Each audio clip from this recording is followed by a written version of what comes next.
In Book 8 of Plato's Republic, Socrates moves from the discussion of the ideal state of aristocracy to a discussion of the four unjust types of states: timocracy, oligarchy, democracy, and tyranny. A timocracy is a form of government in which the rulers are motivated by ambition or a love of honor. Socrates admits that a timocracy will naturally arise from his ideal state of aristocracy. He foresees that the guardians will not be able to prevent the mixture of classes, and therefore the quality of citizens will decline. This degradation will foster a toxic environment in which children will receive an undesirable education. Next, Socrates discusses an oligarchy. An oligarchy is a government resting on a valuation of property, in which the rich have power and the poor man is deprived of it.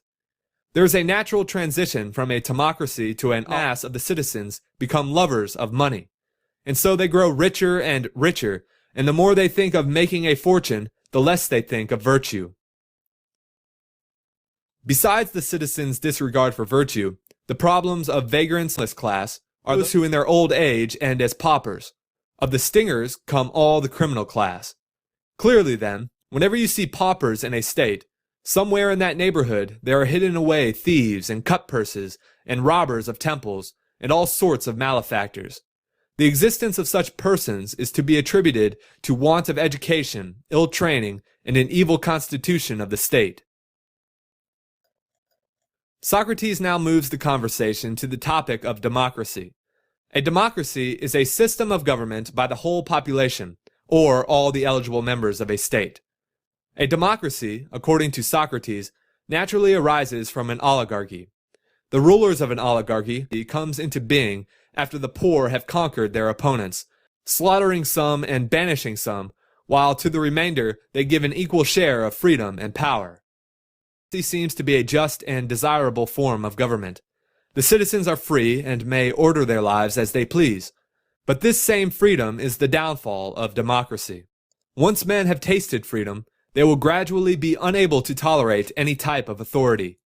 In such a state of society, the teacher fears and flatters his scholars, and the scholars despise their teachers. The young man is on a level with the old, and is ready to compete with him in word or deed. The father grows accustomed to descend to the level of his sons and to fear them, and the son is on a level with his father, he having no respect or reverence for either of his parents. And above all, see how sensitive the citizens become. They chafe impatiently at the least touch of authority, and at length they cease to care even for the laws, written or unwritten. They will have no one over them.